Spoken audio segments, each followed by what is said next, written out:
সংসদে ৮ লাখ কোটি টাকার বাজেট, রাজস্ব লক্ষ্যমাত্রা ৫,৪১,০০০ কোটি টাকা, রিজার্ভ এবং রাজস্ব বৃদ্ধি বড় চ্যালেঞ্জ।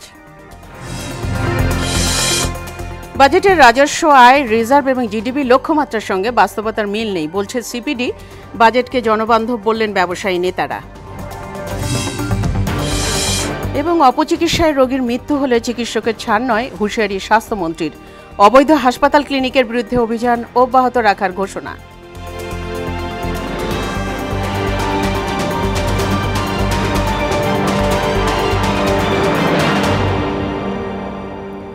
আসসালামু আলাইকুম, সবাইকে মোহনা সংবাদে স্বাগত। শুনছিলেন শিরোনাম, সঙ্গে আছি ফাতেমা রশিদ। শুরুতে 2024-25 অর্থ বছরের বাজেট প্রসঙ্গ।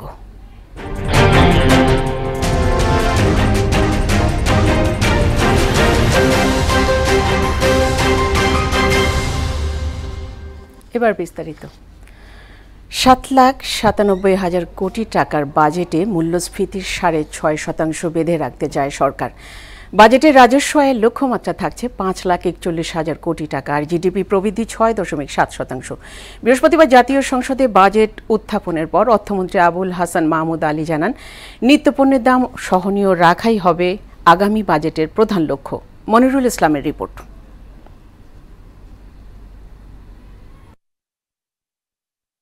সুখী, সমৃদ্ধ, উন্নত ও স্মার্ট বাংলাদেশ বিনির্মাণের অঙ্গীকার শিরোনামে উত্থাপন হল দেশের 53তম বাজেট। চ্যালেঞ্জ বাস্তবায়নের প্রতিবন্ধকতা নিয়ে জাতীয় সংসদের বাজেট অধিবেশনে কথা বলেন অর্থমন্ত্রী আবুল হাসান মাহমুদ আলী। তার মতে, এই মুহূর্তে বিশাল বাজেট বাস্তবায়নে বড় বাধা মূল্যস্ফীতি ও ঋণ পরিশোধ। মূল্যস্ফীতি রোধে উন্নত দেশে সুদের হার বাড়তে থাকলে টাকার বিপরীতে বৈদেশিক মুদ্রার বিনিময় হারের উপর চাপ তৈরি হয় এবং একই সাথে বৈদেশিক মুদ্রার রিজার্ভ কমতে থাকে। এর ফলে বৈদেশিক মুদ্রার বিপরীতে টাকার বিনিময় হারের উল্লেখযোগ্য পরিমাণে ডেপ্রিসিয়েশন হওয়ায় আমদানিজনিত মূল্যস্ফীতি বৃদ্ধি পেয়েছে। গত এক বছরের বেশি সময় ধরে মূল্যস্ফীতি গড়ে 9% উপরে রয়েছে।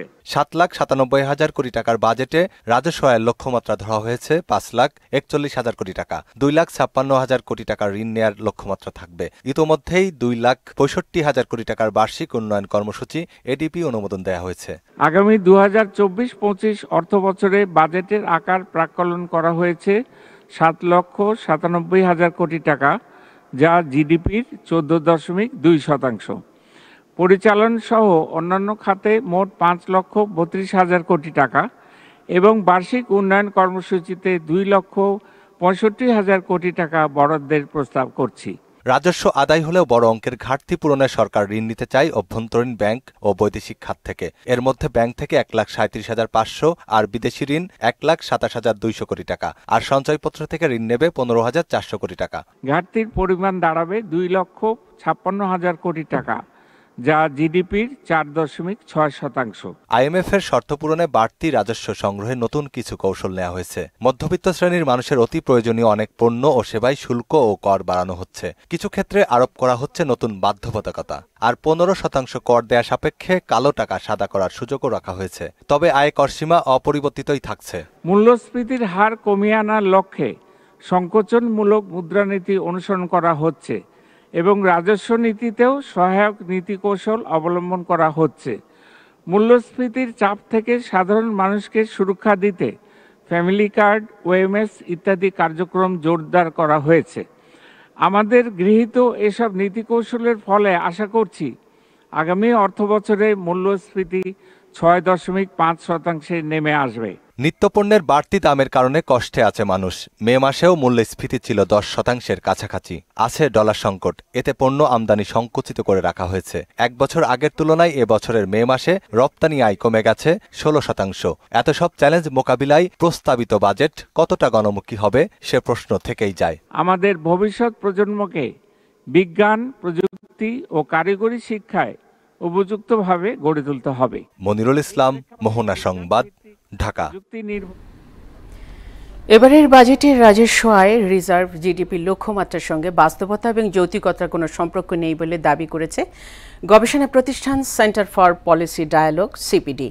বৃহস্পতিবার সন্ধ্যায় বাজেট অধিবেশন পরবর্তী তাৎক্ষণিক প্রতিক্রিয়ায় তারা এই দাবি জানায়। আর বাজেটে পরবর্তী প্রতিক্রিয়ায় মিশ্র প্রতিক্রিয়া জানিয়েছেন সাধারণ মানুষ। এমআর আসাদের রিপোর্ট। আমরা সাধারণত জাতীয় সংসদে বাজেট উপস্থাপনের কিছুক্ষণের মধ্যে জরুরি সংবাদ সম্মেলন করে গবেষণা প্রতিষ্ঠান সিপিডি। প্রতিষ্ঠানটির নির্বাহী পরিচালক ফাহমিদা খানম বাজেটে কালো টাকা সাদা করার সুযোগ রাখাকে খুবই দুঃখজনক বলে মন্তব্য করেন। কালো টাকার উপরে যে 15% কর দিয়েই সেগুলোকে সাদা করা যাবে, সেই যে প্রস্তাবনাটি রাখা হয়েছে সেটি অত্যন্ত দুঃখজনক এবং এটা থেকে খুব একটা যে সরকার কর আহরণ করতে পারেন সেটিও নয়। নিত্যপণ্যের দাম কমানোর উদ্যোগকে সাধুবাদ জানিয়ে বাজার ব্যবস্থাপনায় জোর দেওয়ার আহ্বান জানান তিনি। তবে সামাজিক সুরক্ষা খাতকে ফুলিয়ে ফাঁপিয়ে দেখানোর অভিযোগও ছিল তার বক্তব্যে। অন্যান্য কিছু দিয়ে সামাজিক নিরাপত্তা বেষ্টনীর এই বরাদ্দটাকে ফুলিয়ে ফাঁপিয়ে দেখাটা একেবারেই উচিত নয়। এছাড়া বিভিন্ন খাতের লক্ষ্যমাত্রা অযৌক্তিক ও বাস্তবতা বিবর্জিত বলেও দাবি করেন তিনি। ঋণের দায় দেনা পরিশোধ এটা তো বাড়ছে, এটা বিদেশি ঋণই বলি, আমাদের যে দেশি ঋণের কথাই বলি, এবং এই যে বাজেট ঘাটতিটা হলো সেটার বাজেট ঘাটতির অন্যতম একটা অংশ আসবে ব্যাংক ঋণ থেকে। এদিকে বাজেট প্রস্তাবনার পরে সাধারণ মানুষ জানিয়েছেন মিশ্র প্রতিক্রিয়া। নির্মাণ সামগ্রীর দাম যদি কমে তাহলে আমাদের সমাজে সবার জন্য ভালো হবে। সকল শ্রেণীর মানুষ যেন এই বাজেটের আওতায় থাকে। শিক্ষা ব্যবস্থাটাকে আরো ভালোভাবেই করার জন্য এটা যথেষ্ট। বাজেটে নেওয়া ইতিবাচক পদক্ষেপের সুফল নিম্ন আয়ের মানুষের কাছে পৌঁছাবে এমনটাই আশা তাদের। প্রতিটা মাই অনেক খুশি হবে যেহেতু দুধের দামগুলি কমতেছে। মাননীয় প্রধানমন্ত্রীকে অনেক অনেক ধন্যবাদ। এমআর আসাদ, মোহনা সংবাদ, ঢাকা। প্রস্তাবিত বাজেটকে জনবান্ধব উল্লেখ করে ব্যবসায়ীদের শীর্ষ বাণিজ্য সংগঠন এফবিসিসিআই এর সভাপতি মাহবুবুল আলম বলেছেন, বাজেটে জাতীয় স্বার্থকে প্রাধান্য দিয়েছে সরকার।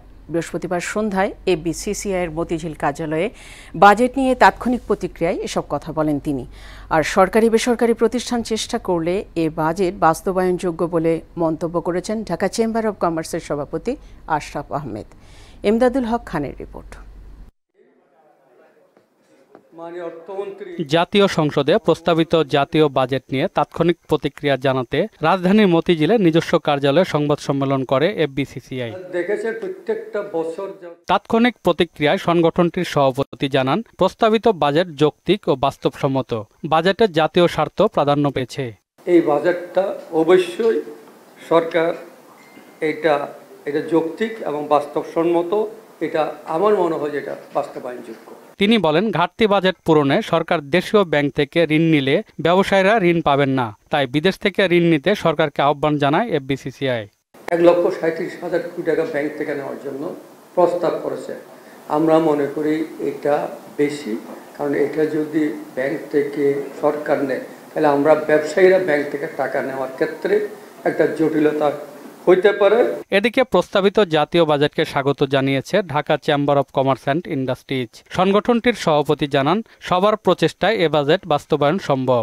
এটা বাস্তবায়নযোগ্য আমরা এটা বলছি এই কারণে যে এখানে একমাত্র চ্যালেঞ্জ যেটা আছে সেটা হচ্ছে যে আমরা যে করের যে মোট কালেকশন যে টার্গেটটা সেট করছি, যে 16% গ্রোথ, রাফলি 16-17% গ্রোথ হচ্ছে করের টোটাল, এটাই একমাত্র সিরিয়াস চ্যালেঞ্জ বলে আমরা মনে করি। তবে 2-1 দিনের মধ্যে বাজেট নিয়ে বিস্তর পর্যালোচনা করে আনুষ্ঠানিক প্রতিক্রিয়া জানানো হবে বলে জানান সংগঠন। অর্থনৈতিক অঞ্চলের কথা বলেন, এই ব্যাপারে আমরা আসলে একটু ডিটেল দেখে তারপরে আরো, কারণ এখানে আরো অনেকগুলো জিনিস চেঞ্জ হয়েছে।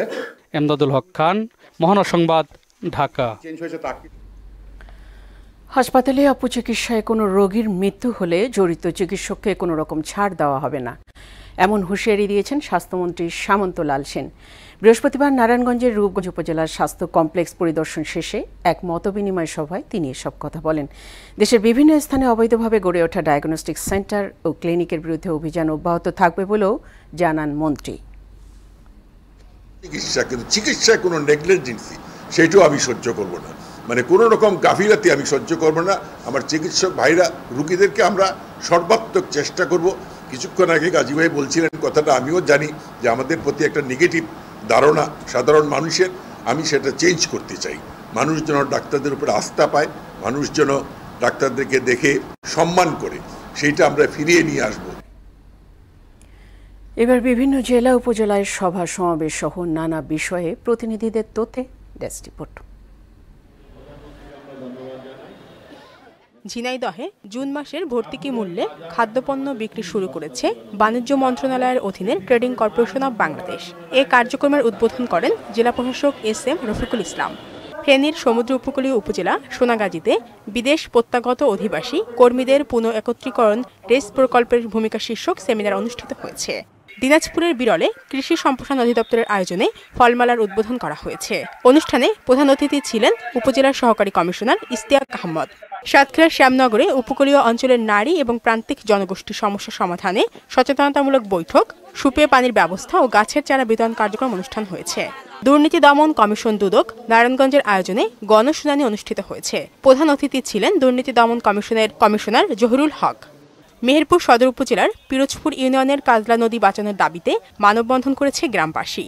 নরসিংদীর মাধবদী পালদোনা এলাকায় মেহেরপাড়া ইউনিয়ন আওয়ামী লীগ সাধারণ সম্পাদক ও সাবেক ইউপি চেয়ারম্যান মাহবুবুল হাসানের হত্যার প্রতিবাদে আসামিদের গ্রেফতার দাবিতে বিক্ষোভ করেছে স্থানীয়রা।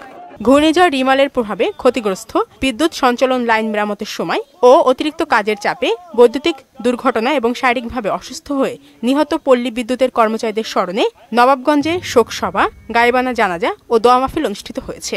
বগুড়ার সোনাতলায় বীর মুক্তিযোদ্ধা আব্দুল মান্নান মিলনায়তনে উপজেলা আইনশৃঙ্খলা কমিটির মাসিক সভা অনুষ্ঠিত হয়েছে। উপজেলা নির্বাহী কর্মকর্তা সাবরিনা শারমিন সভায় সভাপতিত্ব করেন। শারমিন স্বর্ণা, মোহনা সংবাদ। ঝালকাঠির রাজাপুরে উপজেলা নির্বাচনে 2 চেয়ারম্যান প্রার্থীর সমর্থকদের সংঘর্ষের ঘটনায় 1.5 শতাধিককে আসামি করে আলাদা 2টি মামলা হয়েছে। বৃহস্পতিবার রাজাপুর থানায় এ মামলা হয়। এর আগে বুধবার হামলা সংঘর্ষে 2 চেয়ারম্যান প্রার্থী পাল্টাপাল্টি সংবাদ সম্মেলন করে প্রশাসনের হস্তক্ষেপ চায়। পুলিশ জানায় আফরোজা আক্তার লাইজুর দোয়াত কলম এবং মিলন মাহমুদ বাচ্চুর মোটরসাইকেল প্রতীকের সমর্থকরা প্রচারণার সময় উভয় পক্ষের মধ্যে সংঘর্ষ হয়। এতে 2 পক্ষের অন্তত 20 থেকে 25 জন আহত হয়।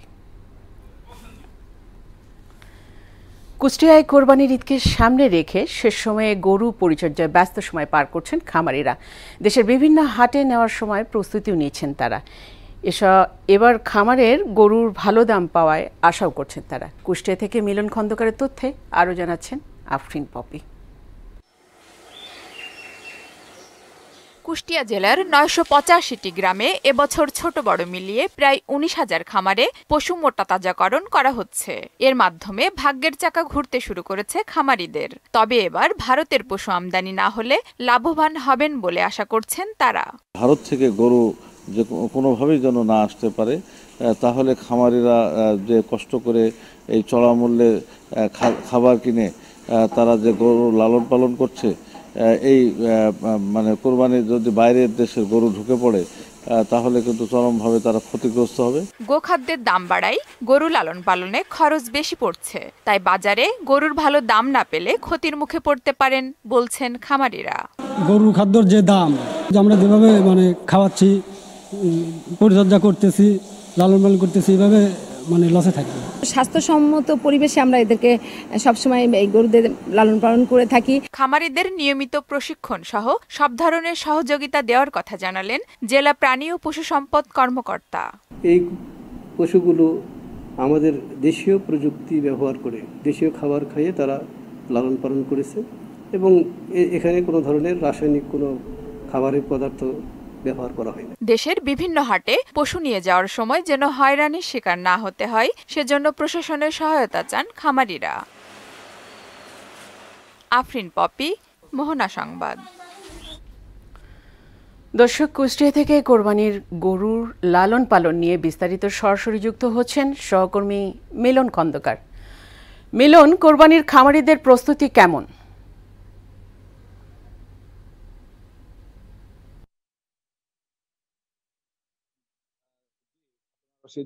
আপনি যেমনটা বলতেছিলেন, আসলে আমাদের কুষ্টিয়া জেলায় যে ফার্ম গুলো আছে তার ভিতরে আমি এখন দাঁড়িয়ে আছি কুষ্টিয়া আরশিনগর এগ্রো গরুর ফার্মে।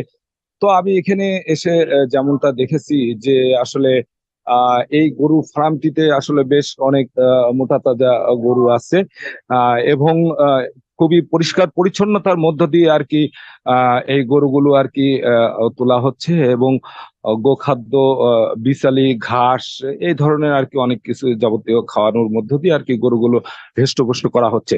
তো আমি এই ব্যাপারে একটু কথা বলতে চাই যে এই গরুর খামারের যিনি মালিক আছে, মানে সত্য অধিকারী রাশিদুল ইসলাম বিপ্লব, আমি তার সাথে একটু কথা বলবো যে আচ্ছা, আপনি যে এই যে গরু মোটা তাজাকরণের জন্য আমরা অনেক সময় শুনেছি যে খামারিরা বিভিন্ন বাইরের জাতীয় খাদ্য খাবার খাইয়ে গরু মোটা তাজা করে, তো আসলে আপনি কি খাওয়াচ্ছেন এবং এই বিষয়টা আমাদের না, আসলে আমরা গরু মোটা তাজাকরণে আমরা আমাদের ঘাস, বিচেলে, এর সাথে ভুট্টা, ছোলা, গম এবং খেসারি ভাঙায় সেই ভাঙানোটা খাওয়াচ্ছি আমরা। আর এর পাশাপাশি খুদের ভাত আপনারা দেখতে পাচ্ছেন, সেটা খাওয়াচ্ছি। মেন বিষয় হচ্ছে যে অনেকে অসাধু ব্যক্তির যারা আছে মোটা তাজা করার জন্য, তারা নানা রকম অসৎ পথ অবলম্বন করে থাকে। কেউ ওষুধ খায়, কেউ ইনজেকশন দেয়, যে কারণে কিন্তু গরু অনেকের দেখবেন হাটে যেতে যেতে মারা যাচ্ছে, ট্রাকের মধ্যে বা হাটে যে মারা যাচ্ছে, বেশি লোভ করতে যে যারাই করছে। কিন্তু আসলে দেশীয় খাবারের মধ্য দিয়েও গরু কিন্তু হৃষ্টপুষ্ট মোটা তাজাকরণ করা যায়, সেটি কিন্তু আমাদের এখানে প্রমাণ। এবং আমাদের আরশীনগর এগুলোতে আমরা একটি বিশেষ সুবিধা দিচ্ছি ঈদ উপলক্ষে, সেটি হচ্ছে যে যারা এখান থেকে কুরবানি গরু কিনবেন, কুরবানি না দেওয়া পর্যন্ত, সেই পর্যন্ত আমরা খামারে। জি জি, আপনাকে ধন্যবাদ। আমরা আরেকটু বিষয় একটু জেনেছি যে হ্যাঁ জি, আমি একটা বিষয় আপনাকে একটু জানিয়ে রাখি যে জেলার প্রাণী সম্পদ অধিদপ্তর থেকে আমি যতটুকু জানতে পেরেছি যে এবার কুষ্টিয়া জেলায় 20,000-এরও অধিক কিন্তু খামারি আছে এবং এই 20,000 খামারিতে প্রায় 2 লক্ষ গরু ছাগল কুরবানি দেওয়ার জন্য প্রস্তুতি নেওয়া হচ্ছে। তো এই ছিল আমার কাছ থেকে কুষ্টিয়া খামারির শেষ সংবাদ। মিলন, আপনাকে ধন্যবাদ। দর্শক, এ পর্যায়ে সবাইকে আমন্ত্রণ জানাচ্ছি সংবাদপত্রের পর্যালোচনা ভিত্তিক পত্রিকার চোখ দেশ অনুষ্ঠানে।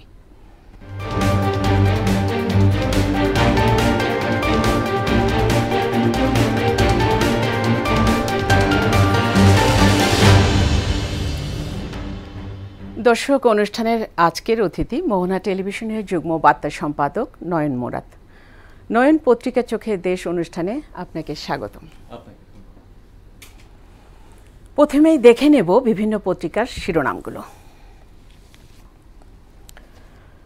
প্রথম আলো শিরোনাম করেছে ইচ্ছা তালিকা বড়, পরিকল্পনা কম। ব্যয় 7,97,000 কোটি টাকা, আয় 5,41,000 কোটি টাকা, ঘাটতি 2,56,000 কোটি টাকা।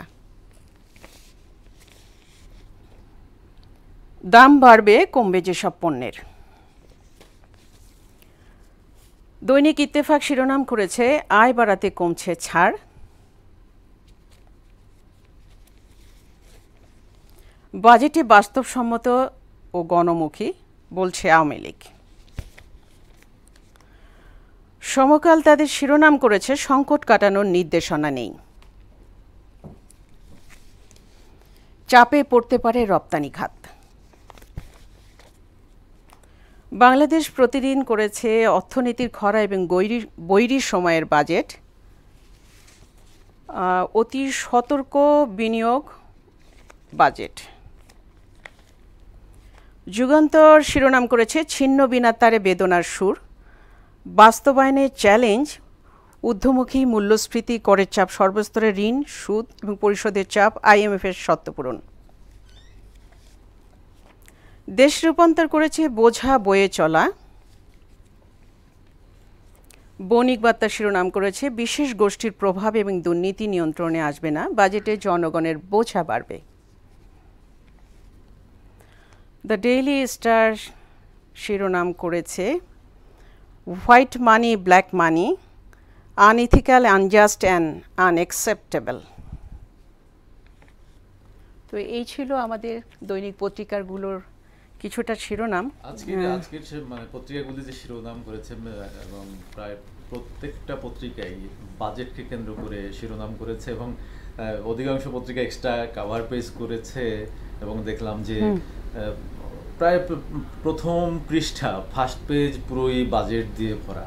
আসলে তাই হওয়া উচিত, কারণ হচ্ছে যে আমাদের দেশে, আমাদের পৃথিবীর সব দেশেই মানে বাজেট যে প্রতি বছর যে বাজেট হয়, বাজেটটাকে সবাই একটু হাইলাইট করে, একটু ভিন্নভাবে উপস্থাপন করে এবং এটি নিয়ে বিভিন্ন মহলে বিভিন্ন ধরনের আলোচনা হয়, নানান ধরনের ক্রিয়া প্রতিক্রিয়া থাকে।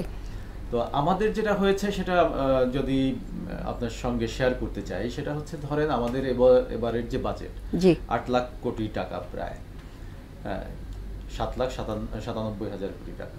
তো বাজেটের আকারটা অনেক বড় মনে হয় আপাত দৃষ্টিতে, কিন্তু একই সঙ্গে নিয়ে অনেক সমালোচনাও হচ্ছে যে এত বড় বাজেট, এত বিগ বাজেট ইত্যাদি ইত্যাদি নিয়ে কথা হচ্ছে কালকে থেকে।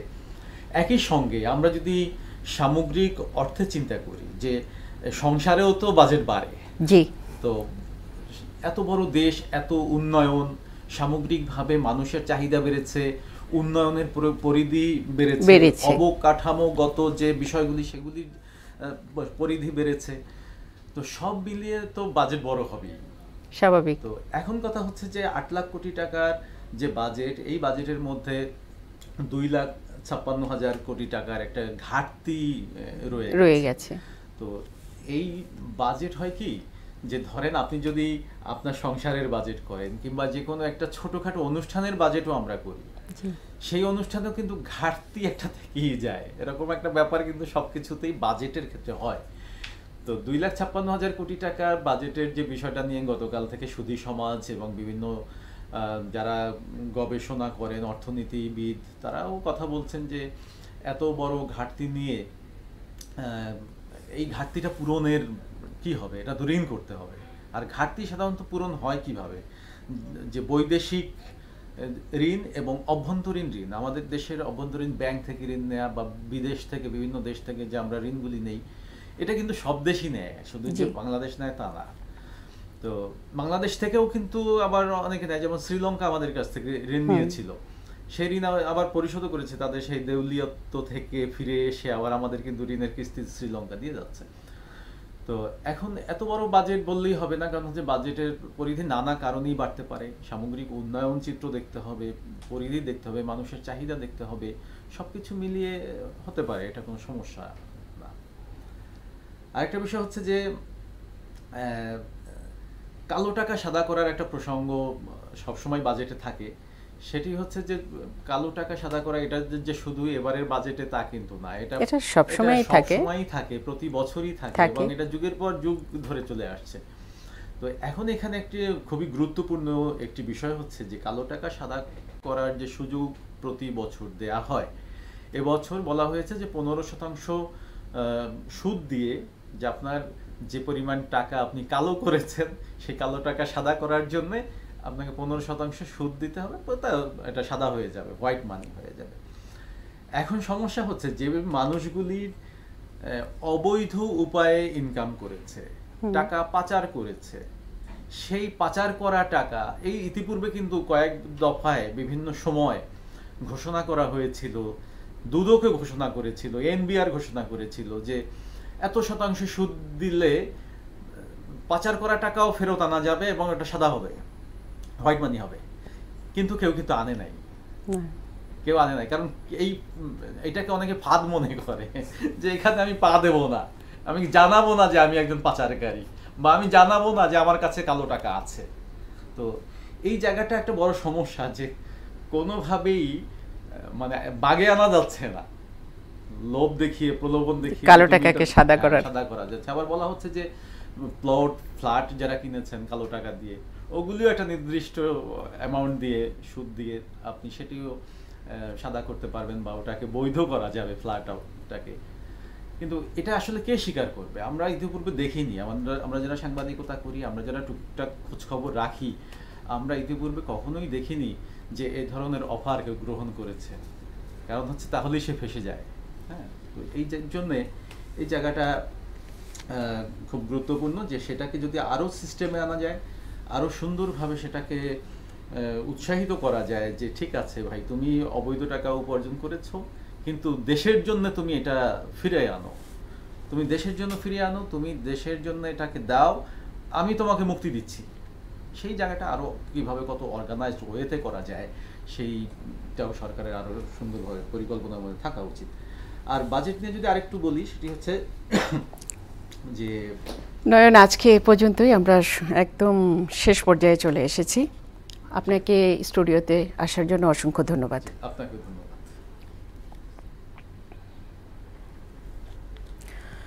দর্শক, পত্রিকা চোখে দেশ পর্যালোচনার মধ্য দিয়ে শেষ করব মোহনা সংবাদ। যাওয়ার আগে শিরোনামগুলো আরও একবার।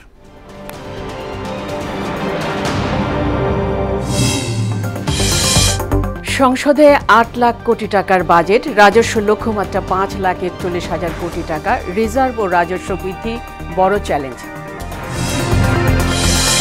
বাজেটের রাজস্ব আয়, রিজার্ভ এবং জিডিপি লক্ষ্যমাত্রার সঙ্গে বাস্তবতার মিল নেই বলছে সিপিডি। বাজেটকে জনবান্ধব বললেন ব্যবসায়ী নেতারা। এবং অপচিকিৎসায় রোগীর মৃত্যু হলে চিকিৎসকের ছাড় নয়, হুঁশিয়ারি স্বাস্থ্যমন্ত্রীর। অবৈধ হাসপাতাল ক্লিনিকের বিরুদ্ধে অভিযান অব্যাহত রাখার ঘোষণা।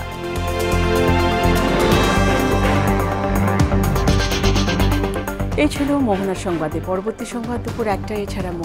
এছাড়া সংবাদ এক নজরে দেখুন দুপুর ১২টা, বিকাল ৩টা ও সন্ধ্যা ৭টায়। মোহনার সবশেষ খবর জানতে ভিজিট করুন www.mohana.tv। সংবাদ দেখতে পারেন ফেসবুকে, ইউটিউবে। এতক্ষণ সঙ্গে থাকার জন্য সবাইকে ধন্যবাদ।